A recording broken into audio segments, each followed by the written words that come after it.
I'm going to show you how to balance a chemical reaction. In order to balance the reaction, we have to have the same number of each kind of element on both sides of the equation. This is because of the law of conservation of mass, which states that matter is neither created nor destroyed in a chemical reaction.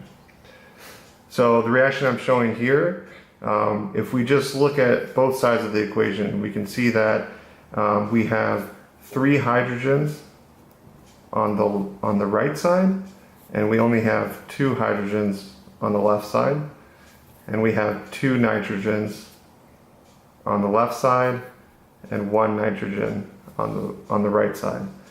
So if we can just multiply the right side of the equation by 2 and we just write it out. So we'll notice now we have 2 nitrogens, so we match the left side, but now we have 6 hydrogens on the right side because we multiply 2 times 3.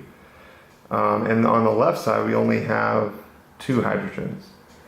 So we can solve this by just multiplying the amount of hydrogen by 3.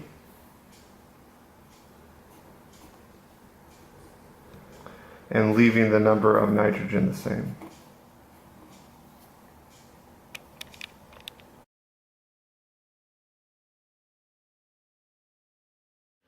So now we'll move on to a little bit more of a complex example. So you'll notice that we have fluorine in 2 of the molecules on the right and only 1 on the left. This is going to make it a little bit more complicated to solve, but we can just first start off by just trying to balance one thing. So in this case, let's try and balance the number of chlorines. So if we take the right side, we multiply this ClF molecule by 4.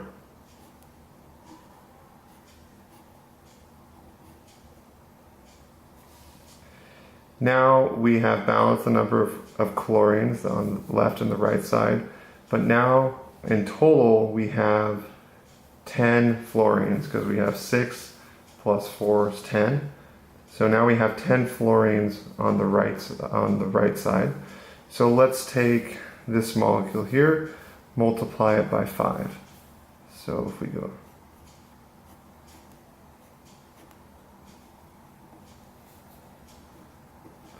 so now we have 5 xenons and 10 fluorines. And on the right hand side we have 10 fluorines and 1 xenon. So let's go ahead and balance this side by adding 5 xenon. Now on the left side we still have, let's see if it balances.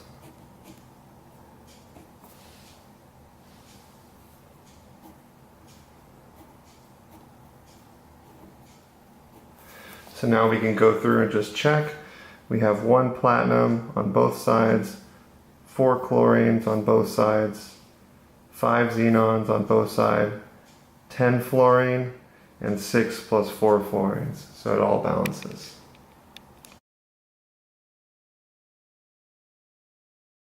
Now we'll move on to an even more difficult problem.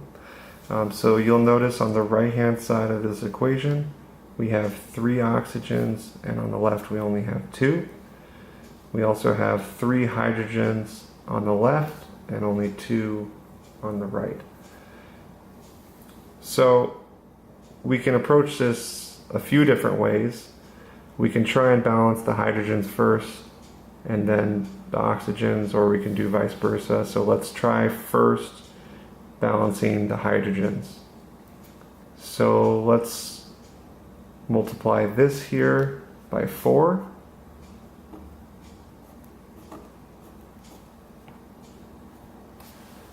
And now let's balance the nitrogen on the right side. So we multiply this by 4.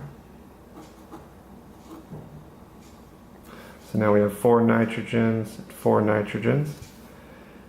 We have 12 hydrogens, so we need to balance that on the right side. So let's go ahead and multiply this by 6.